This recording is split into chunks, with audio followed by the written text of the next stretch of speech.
Hello, it's me, Mike, with HPDS. I'm getting into a Genesis chapter 30 study. So I'll go ahead and read through Genesis 30 and discuss it line by line. So before I get started, I will go ahead and say the Lord's Prayer. Our Father, who is in heaven, hallowed be thy name. May your kingdom come and may your will be done on earth as it is in heaven. Please give us this day our daily bread, and forgive us of our debt, as we forgive those in debt to us. And Lord, lead us not into temptation, but instead deliver us from the evil one. For yours is the kingdom of power and glory, Lord, forever and ever. Amen. So, I look at this thing, so let me go ahead and bring up Genesis 30 here and go ahead and get situated.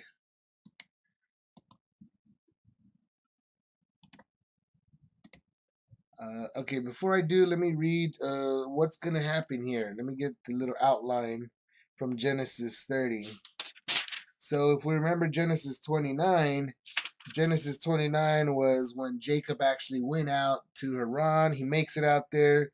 He works for Laban for, the numbers tell us 14, but here in this next chapter, we're going to hear different numbers. So, he works with Laban for 20 years ultimately and he works so that he could have his two wives, and and that's what that one is about. And so in chapter 30 we'll see that Rachel gives Bilhah to Jacob, so Rachel's gonna get another wife.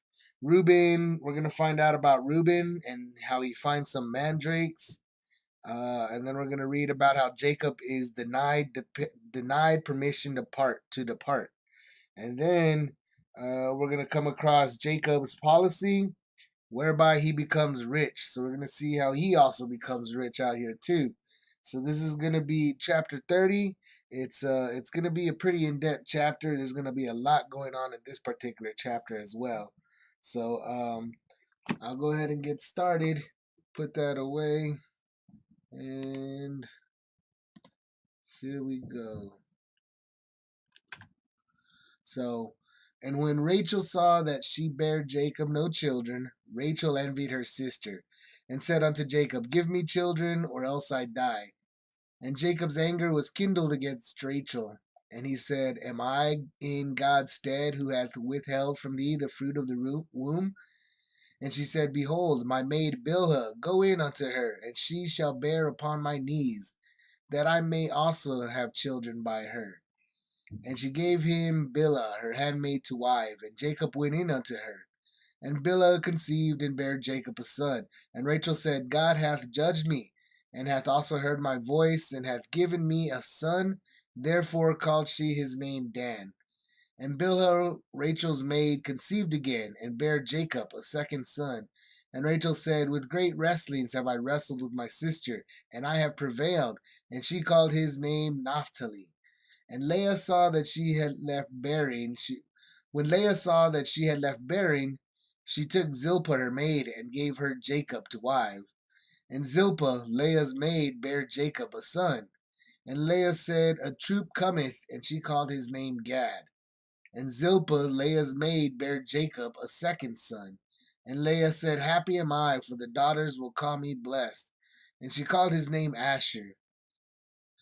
And Reuben went in the days of wheat harvest, and found mandrakes in the field, and brought them unto his mother Leah. Then Rachel said to Leah, Give me, I pray thee, of thy son's mandrakes. And she said unto her, Is it a small matter that thou hast taken my husband?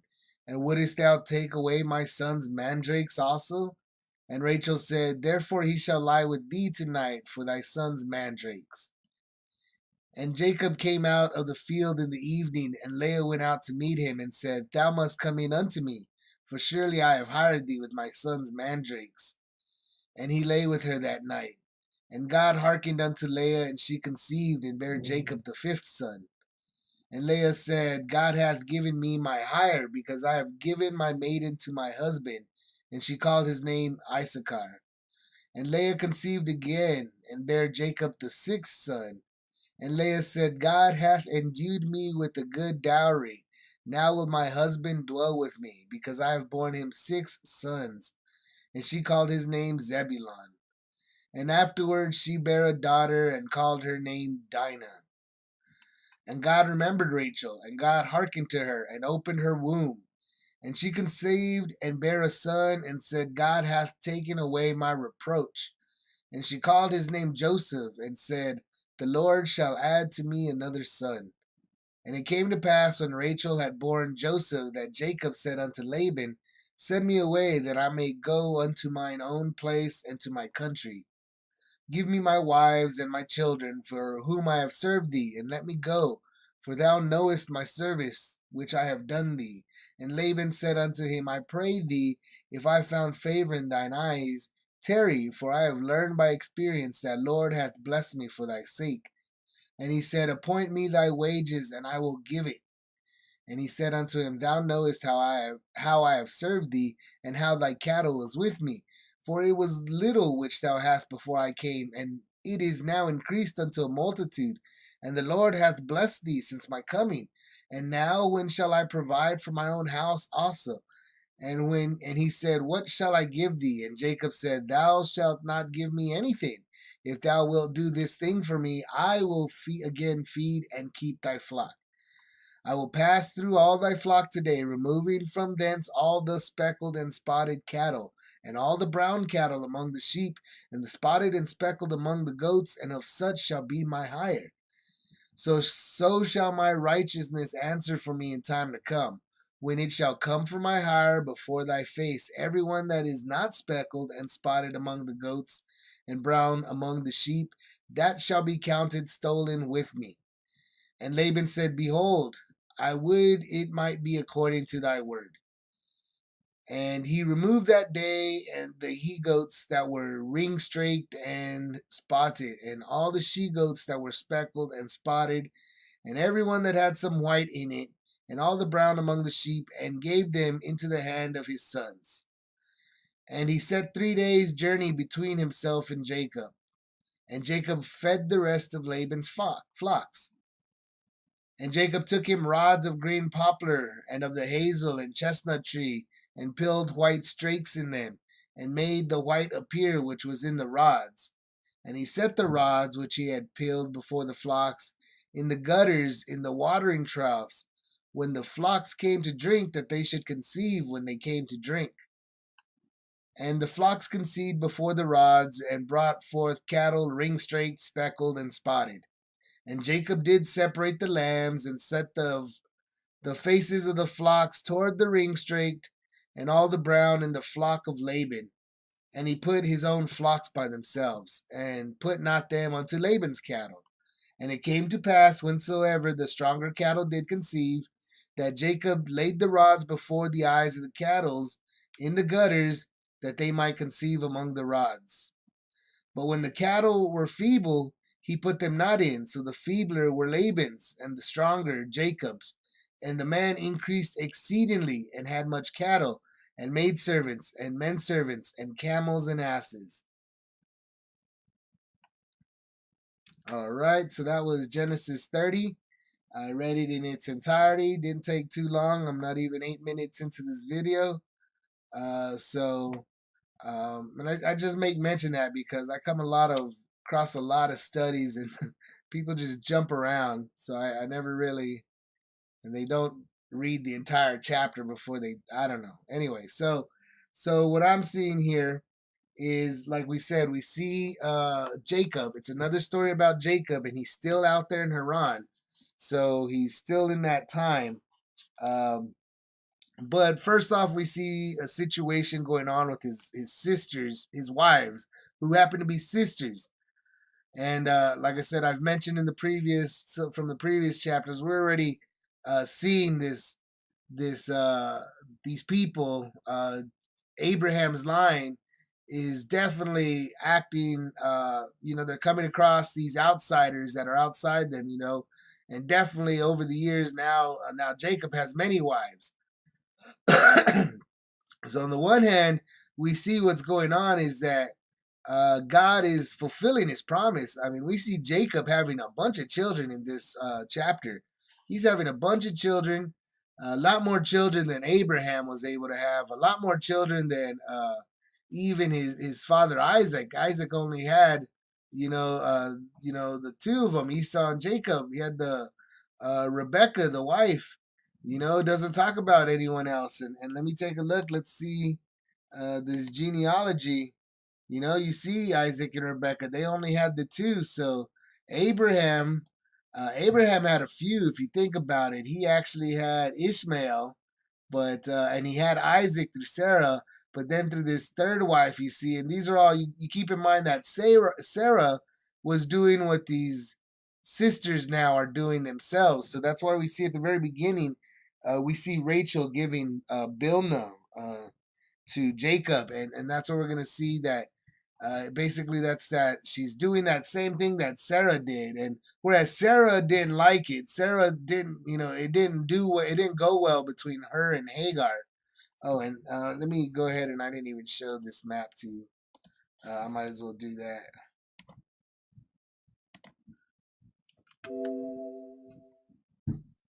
We see here this picture, like we said, if we see Isaac only had Esau and Jacob as children.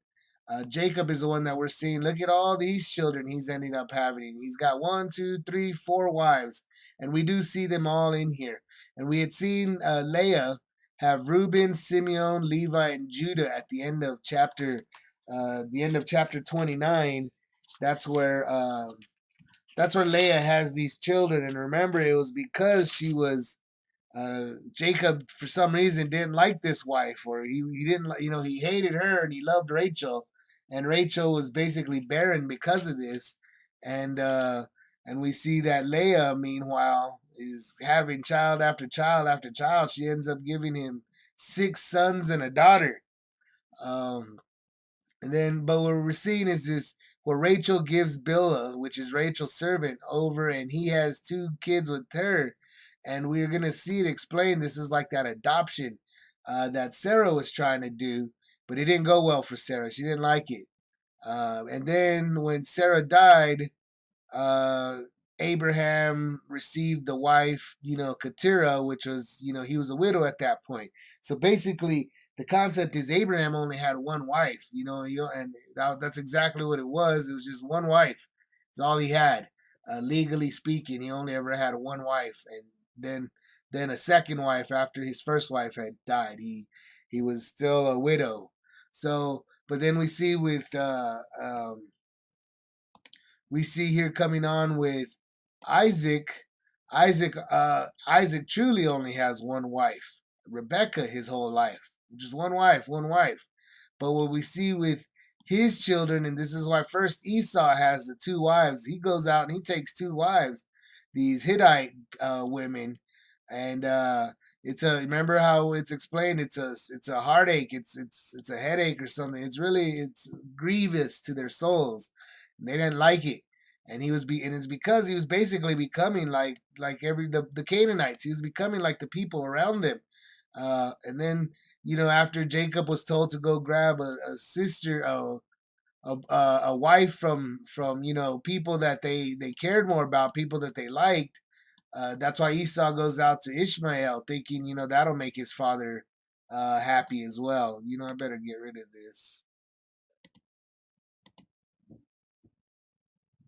so it doesn't look strange. It might have been looking strange, but so what's going on here is they're acting like the people around them. And then Jacob goes off to Rebecca's family, and guess what? It's basically the same stuff going on with them. Laban gives them 2 wives. They just happen to be sisters, and this relationship between them is we're gonna see that it's gonna be a real how are they get? They're real jealous of each other. They're real competitive of each other, and there's a real competition between these 2 wives. So it really makes you wonder with all the sleeping around with these 2 women that was going on, if he really didn't, maybe love uh what's her name so much. But anyway, so Leah. But anyway, so let's take a look and let's read through it. I'll read through it line by line and see what comes across with the Holy Spirit. So here we are that Rachel is getting envious of her sister. She's getting jealous. She's threatening Jacob, give me children or else I'll die. It's such a big deal. She's so upset about it. Give me children. She's so, Rachel wants that kid, wants those children, but she can't. And so Jacob and her get into an argument, obviously. He's angry and he's, I don't know what to tell you. I'm not God. He's the one that, I mean, if you can't get pregnant, you can't get pregnant. It's God withholding it. I don't know why. He doesn't really know what's going on either. They don't know what's going on, but it's getting into an argument. So this argument, which is very much the same argument that you think about, was what and Abraham and Sarah were going through. And this is the same thing with Abraham and Sarah. They weren't able to. She wasn't able to conceive, and so she ends up giving Hagar uh, over to uh, over to Abraham so that she could like potentially adopt this kid. And we see that back in chapter 16. And you know what? I might as well bring up chapter 16. Very at the beginning, we see that now Sarah, Abraham's wife, bare no children. She had a handmaid, and so clearly she was, she said unto Abraham, the Lord has restrained me, and she goes, go into my maid. So it's a servant of hers. It's a person. It's one of the Egyptian women that they had taken, that they had basically as a servant, as a slave. And so Abraham listens to her. He takes Hagar, and it was, he goes into her, and she conceived. And when she was conceived, look, she despised her mistress. And so Sarah found it, my wrong be upon thee. So she's really upset about it. Sarah didn't like this situation. It was something that she learned probably from these other people, that they were doing this kind of stuff. And now we're seeing it in Jacob, over back in Abraham's side. So maybe it didn't exist in Abraham's over when he was first in Ur of Chaldees, and now it suddenly is existing over in Haran. So it's definitely a practice that we got to wonder which way it's spreading, or was it always in both areas. But anyway, the point of the matter is he's got these multiple wives is what's really going on here, and it's coming from this jealousy of this desire or something that these women want, which is to have a child. Women, it's kind of, and really we have to wonder, what God is trying to teach with that, because that's something that these women want children so bad, and apparently are so comfortable with this idea of having some sort of adoption situation. So this is why we hear this thing right here. This is a strange phrase that we're gonna read, but it says, and she said, behold my maid Bilhah, go into her, and she shall bear upon my knees, that I may also have children by her. So this is Rachel uh talking about Bilhah, her slave, her servant. So she's real comfortable saying, hey girl, you're my slave, go get pregnant by my husband and I'm gonna take your kid. And so we're also seeing this concept of how are these women treating these other women with, is this something that this Bilhah woman wanted? I mean, is she just the slave that Rachel chose out, one of their slaves, she's one of my slaves. I own her.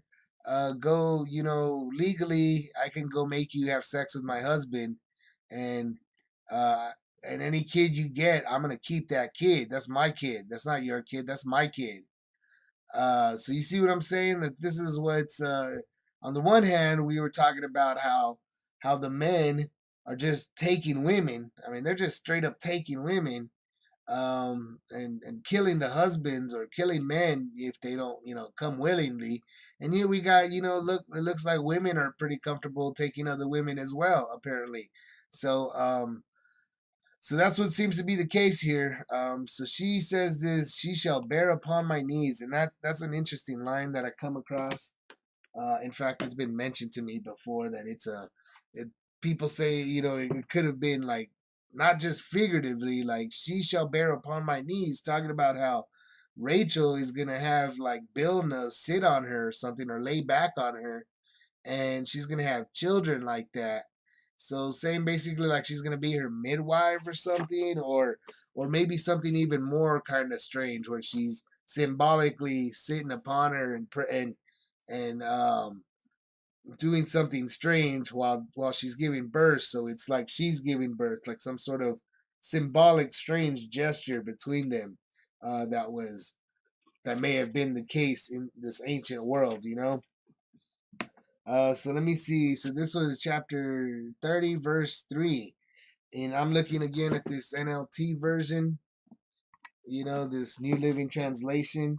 And it says, Then Rachel told him, Take my maid Bilhah and sleep with her. She will bear children for me, and through her I can have a family too. So you can see and it has a little asterisk. So let me read. It says it's got an asterisk right next to that spot. She will bear children for me, asterisk.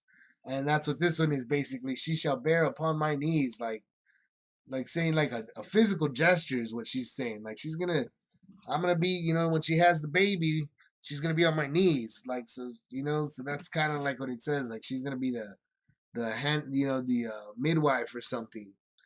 And let me take a look what this asterisk says. 30 verse 3. Uh, was that 30 verse 3? Yeah, it had to be 30 verse 3. And I don't see where the asterisk is. Look, 30. Oh, yeah. Hebrew, bear children on my knees. So it's the same thing that the Hebrew is bear children on my knees.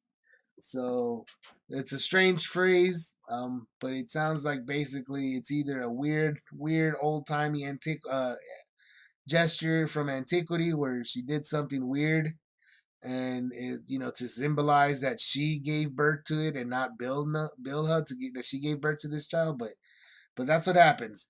Bilhah goes in, Jacob went into her, he sleeps with her, and Bilhah conceived and bare Jacob a son. So Bilhah conceived, and Rachel said, Look, God hath judged me, and hath also heard my voice, and hath given me a son. Therefore she called his name Dan. So you see, on the one hand, with Sarah and Abraham, Sarah didn't like the situation. It didn't go well between her and Hagar. Hagar looked at her different, so and she started despising Sarah, and so maybe there was some animosity between the two women.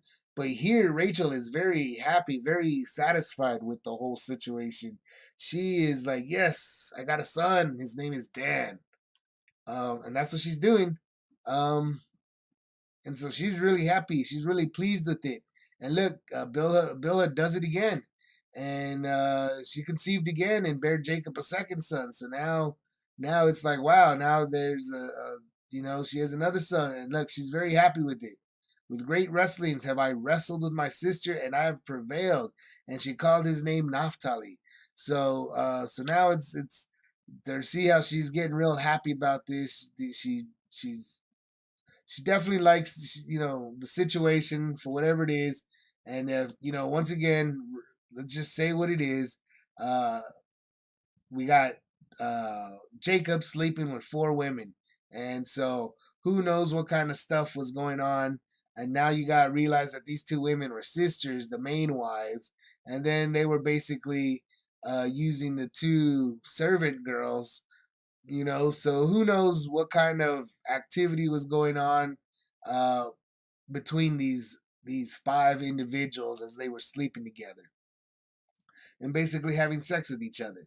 And so this is something that once again we are learning what God is showing us, why He chose these people, and these are basically the probably the most decent people out there at the time. That's the whole point of this story. Is how these are the most decent guys out there, and look what kind of life they're leading, and we can see what the kind of life that is in this day and age. And in this day and age, this kind of a life is a very violent, dangerous life. People die left and right very quickly in this kind of life. We know this for a fact, and people rap about it. They make movies about it. They're in all kinds of stuff even in this day and age. So we know for a fact that this life that Jacob is leading is a dangerous life, and God chose from this dangerous life. He chose that one person, Abraham. He chose that, and he chose it, coming from Noah and so forth. He chose Abraham to make this promise that we see in the form of Jesus Christ, and knowing what Jesus Christ did much later on in the New Testament. But that's what that's what's going on here. This guy isn't Jacob isn't, a perfect guy. He's not even he's just one of the most decent guys in that life. And look at him already. You could see what he's doing. He's sleeping around with multiple women, having a bunch of children. And these women are very competitive, giving, with apparently no problem in giving him other wives. So we see this, though, that at the end of, after Rachel adopts these two children, um, she is really pleased. She's happy. She feels like she's outdone her sister. Now she's back on top. She's the favorite wife. But Leah here, she says that she sees that she had stopped having children. She took Zilpah, her maid. So you see that she saw her do it, and might as well do it too. And so Zilpah, Leah's married, bare Jacob's son. So we see this fourth wife. And look, she says, a troop cometh, and called his name Gad. So look at her. She's, I'm still in this. She's talking about, I love my husband too. So she's being real. This is that competition between the two wives. And so she calls his name Gad. And then look, this Zilpah has another son with him. And Leah said, look it, happy am I, for the daughters will call me blessed. And she called his name Asher. So she's happy about this too. And then let's see. And then so she has two more sons. So let's take a look at this genealogy. So those are the two sons that Leah's servant has. Those are the two sons that Bilhah, which is Rachel's servant, has. And now we're gonna see, after this is kind of the whole concept. They're going to extremes between each other. They're giving each other other women, giving him other women to outdo their sister, to be the better wife. And so now we're seeing here, we're getting into a story, and we come across Reuben, which is Leah's son. If you remember Leah, that's the oldest son. It's his oldest son to begin with. This is Jacob's oldest son, Reuben. And so he's out there in the wheat harvest, and he finds some mandrakes. So I think mandrakes are like a fruit, like an orange kind of a fruit. And he brought them unto, so they're citrus, so they're probably real sweet. The mandrakes are real sweet and stuff. And so what happens here? He brings them to Leah. So Reuben brings them to his mom. Here you go, mom. I got some mandrakes. And Rachel said to Leah. So Rachel asked Leah, so she wanted some. Hey, give me some of the mandrakes. Because they're sisters, they're still family. All of this is technically, they're all family. Everybody's family. She goes, give me some of those mandrakes. And of course, here's some of that stabbing at the little wounds that they have. These two sisters who are bickering with each other, who just are put into a situation that, once again, it's a situation from antiquity. It's the ancient people that did this because they didn't know any better, because they were all very lost without God. God was, in the middle of destroying uh, this line of Cain, these destructive people. We're seeing, even this is how he's dealing with Canaan. But we get to the Bible. We're lucky that God chose these people, because without him choosing these people, we'd have never known what happened. And this is what was going on within the land of Canaan. And we remember this land of Canaan. Let's take a look at what it is. It's really just right here, Canaan. But look, then we see this is the Sinai Peninsula. We've got Turkey up here. We've got Syria and Iraq right here. No, Syria and Iraq right here. And then off to we got, we get into Russia and China. And then over here, look, England. This is Africa. And then even further out, I mean, we could go take a look at a world map, and we realize how small the land of Canaan is. And we realize that after Noah, those people spread all over. They didn't just come here. The people were going everywhere. They were fruitful and multiplying. and they were, let's be honest, that we know it, that they weren't the smartest people, but they were also very intelligent because of how long they lived. So, and God was with them. A lot of these guys, a lot of these people saw God, even the bad ones.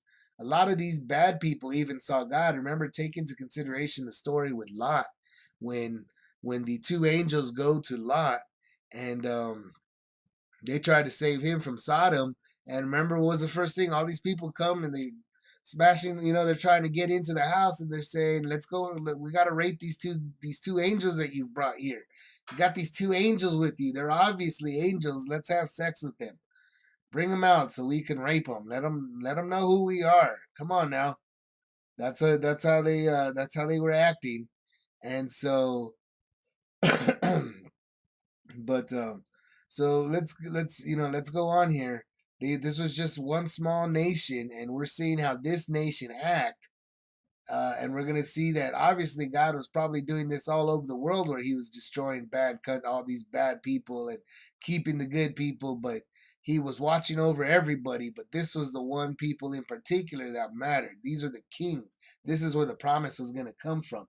Nobody else got this promise. Abraham in the land of Canaan got this promise. Um, but here he is, so but it's something that they did, and so it's the same thing. Like, it's not something that we're not supposed to be doing it nowadays. You should only be having one wife. There should be no hint of sexual immorality between us. And this is a hint of sexual immorality between these guys, between this family. This is definitely a hint of sexual immorality. Um, and look what it's leading to. It's leading to these two sisters just bickering with each other. So she wants some of the mandrakes, and she gets real sarcastic with her. Oh, you're gonna take my husband? Now you're gonna take my mandrakes too? Gee, you take everything from me, Rachel. Like, so that's where. So Rachel said, and she's like, fine, you could sleep with him tonight. So now she's basically selling off, making a prostitute out of her husband, which is Jacob. Jacob's her husband. Look at her. She's turning him into a prostitute to this other woman, basically. That's what she's doing. Um, she buys. And so, of course, Leah goes there. And that's what we're saying. Like, maybe she wasn't even Jacob. Maybe Rachel was keeping such a close, connection with Jacob over here that Leah just wasn't even sleeping with her. I mean, they weren't even sleeping together. And that's why earlier when it says Leah saw that she had left bearing, like, like, I don't know. So it's something along those lines where she just sells her out, and for some reason, God decides to give him another baby after that because of the mandrakes. She had some mandrake, and suddenly there's another kid. And so let's see. And Jacob came out of the field, and Leah went into. And look, she's even telling him, "Look, you have to come have sex with me tonight. I hired you with my son's mandrakes." So you could see how there's that hint of sexual immorality right there. It's a hint of it. They're married to each other, but this is clearly a marriage that God says it's supposed to be one man and one wife. That's what it's supposed to be. So these guys are clearly not doing what it's supposed to be. But you also notice that God is simply coming in and out of their lives right now. And really, God isn't telling them much. He's not really.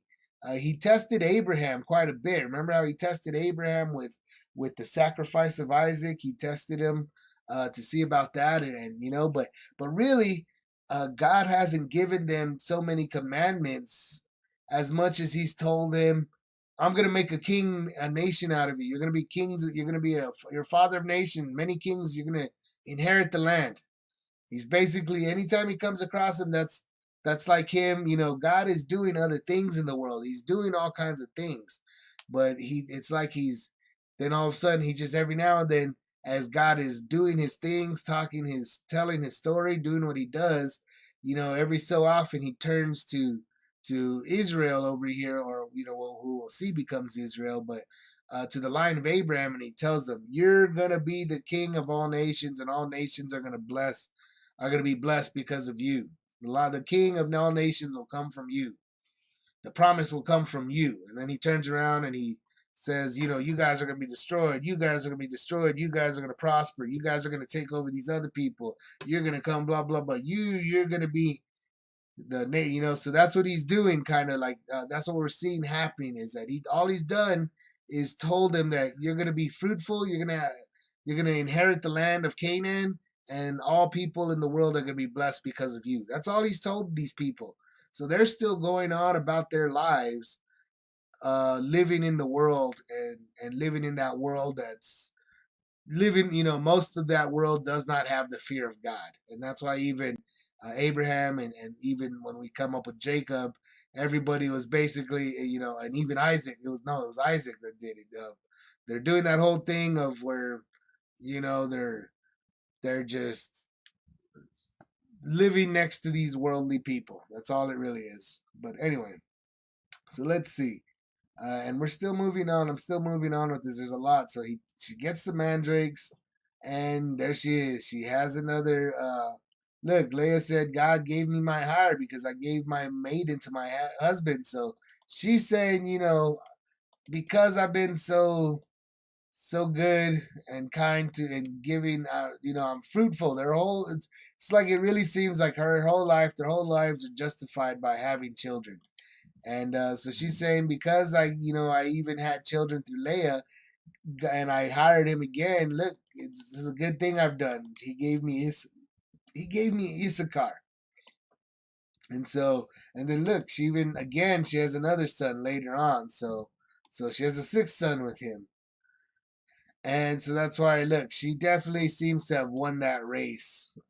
She had 6 kids, 6 sons, and a daughter. Rachel, let's be honest, she had 2, 4. We'll see Joseph here in a minute, but Joseph ends up being the special one as it is. And we'll see why in future stories, future ones. But anyway, she has a daughter, calls her name Dinah. Oh yeah, see there it is. Leah afterwards she has the sixth son named Zebulon, and this is, I won't get into it if you don't understand it, but if you come across this, and you know anything about the some people like to call it the occult knowledge, we know that Zebulon is the name of a particular antichrist that he had his own preaching. They did their own preaching in their own little secret societies and so forth. So I won't mention them in particular other than the name Zebulon, but it really comes from this concept of six. And a lot of people will attribute, this occult world, they call six a bad, six is like this, is the number of the devil, and 7 is the number of God. So you'll see this in a cult where people will point out to the number 6 as an evil thing. And here's Zebulon being associated with the sixth son of Jacob.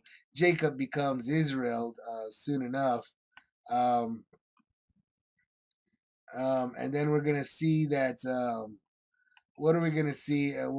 Is that basically, I'm mentioning this lifestyle. That's why I mentioned this lifestyle earlier, that we know that this is a certain lifestyle that Jacob is living, sleeping around with multiple women, and at the same time, he's running a household. He's got slaves and servants, and so that means he's responsible for the military, the protection of these people.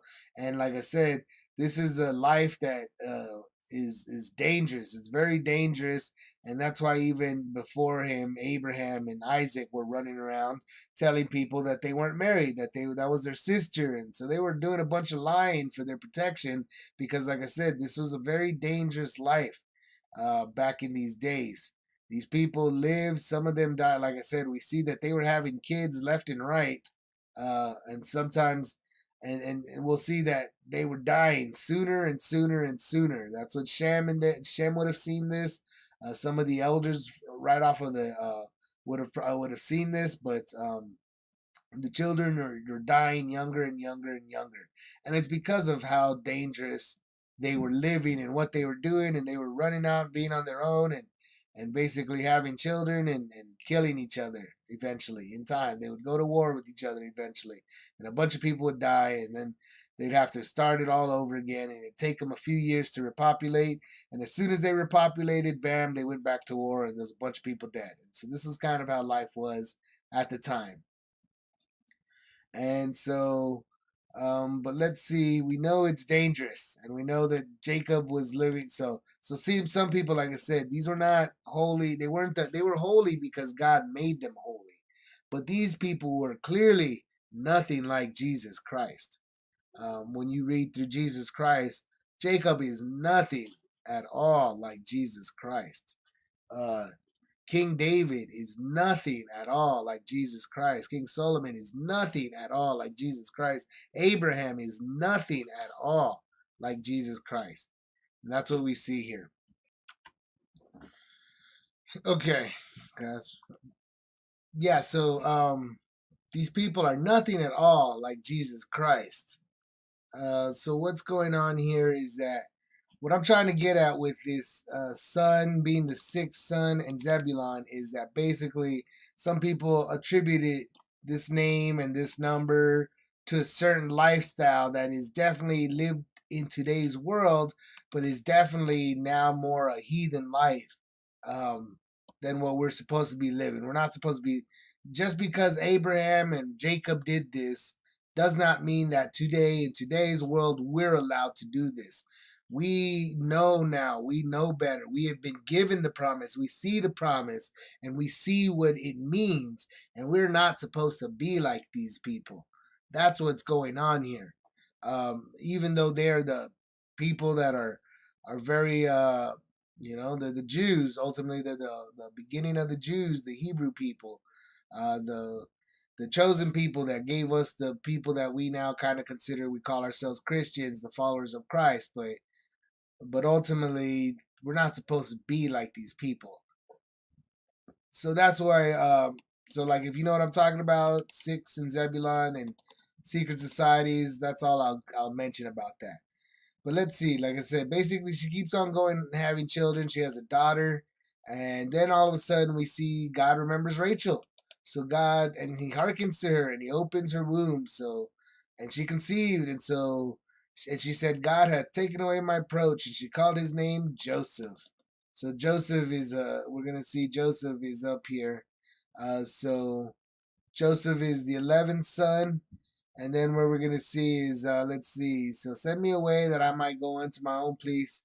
So okay, so this is at this point after when Joseph was born, we got Jacob over here finally saying to his uncle, I mean to his father-in-law Laban, same guy apparently, send me away that I might go down to my own place into my country, and give me my wives and my children. So he's asking, it's about time I leave, because you know everything I've done for you.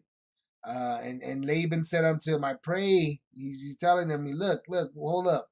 I've learned by experience that the Lord hath blessed me for thy sake. So he's telling him, I've learned that I've learned that God has blessed me for you because of you. So he said, don't go, stay. Why don't you stay? And he said, just tell me whatever you want to get paid, and I will give it to you. I'll just stay. And so Jacob's telling him again, you know how I've served you and how your cattle was with me. And he goes, for it was little. So he's telling him, for it was little, you had very little when I came, and now you've got a bunch of them. He's telling him, the Lord has blessed me, has blessed you since I came, and now and so I've done all this work for you. Know it. It's time for me to go. I've done so much work for you. You've increased so much. When will it be time? I've been here for a long time. When is it going to be time for me to go make my own house? And so Laban comes back. He said, what shall I give you? And Jacob said, thou shalt not give me anything if you will do this one thing for me. I will again feed and keep. So he's like, look, you don't have to pay me anything. Just, I'll do this. I'll feed your flock if you'll do this one thing for me. And this one thing is that what I'm going to do is I'm going to go to the flock, and I'm going to remove all the speckled and spotted cattle. So I'm going to get all the cattle that have speckles and spots. And then I'm going to go, and all the brown cattle among the sheep. So I'm going to go get all that, and all the spotted and speckled among the goats. So he's basically saying all the cattle, I'm going to get the speckled and spotted. And then he's saying out of the sheep, I'm going to get the brown ones, the brown cattle from the sheep. So they're calling the cattle from the sheep. But and then he goes in the spotted and speckled among the goats. So the spotted and the speckled from the goats. So he's choosing particular ones that based off of their skin. So he's basing off some of their, their colors and their skin and the little stripes or speckles compared to like all colors. But so, and so he goes, so shall my righteousness answer for me in time to come, for my hire before your face, everyone that is not speckled. So anything that's not what I just told you is going to be, you could say it's stolen if you find it among me. And then he goes, okay, I'll do it like that. So all you got to do now is he said, you don't have to pay me anything. Just keep in mind that, look, these ones basically probably half or whatever, or maybe a small percentage. Who knows? Maybe it was just a small few of them. And he says, you give me all those and you take the rest. And I'll continue to keep feeding your flock. I'll keep doing the work for you. So this is the thing that we're starting to realize is that these people, when they find a good helper, they suddenly, stop doing anything at all. Apparently, they just stop doing anything at all. And so that's what we're seeing here with Jacob and Laban. And that's why we're known that Laban has been taking advantage of Jacob. So he goes and he takes them, and then look, he said a few days. So now, they sent, they split themselves 3 days journey between themselves. So they got some room to come run upon each other and feed the flock and not run into each other and not have a problem with eating all all the eating up all the ground around them and so forth, right? They gotta with all these cattle and sheep, they gotta be constantly moving to be feeding the flocks. And so they're moving around, and that's how they lived back then. They move the flocks around. And so look, he takes some rods. You see these special rods, and he kind of so now, I mean, I'm not entirely sure what this is all meaning, but my concept of what he's doing is he's kind of making, like, he's seems like what he's doing is he's putting these things up so that they, and I see them nowadays. Like if I take a look at, like cows and cows being fed through gates and everything. I'm not gonna look it up, but they basically make like a thing so that when they go in, they get their little heads stuck in there.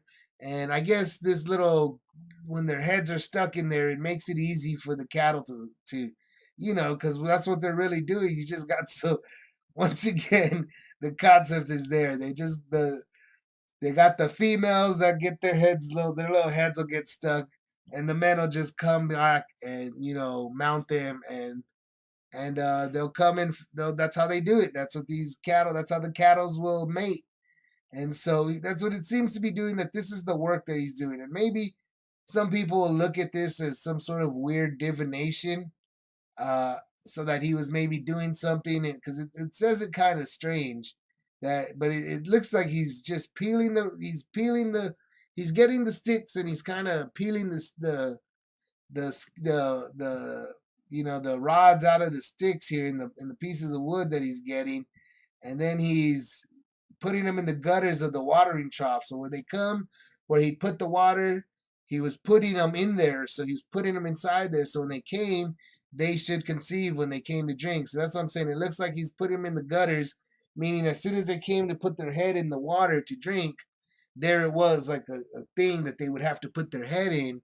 And this thing kind of got them like where it wasn't something that they were always able to maneuver these animals. And so when they're stuck like that, the males would come behind them and mate with them. So I think that's what it's saying. In my opinion, that's what this is saying.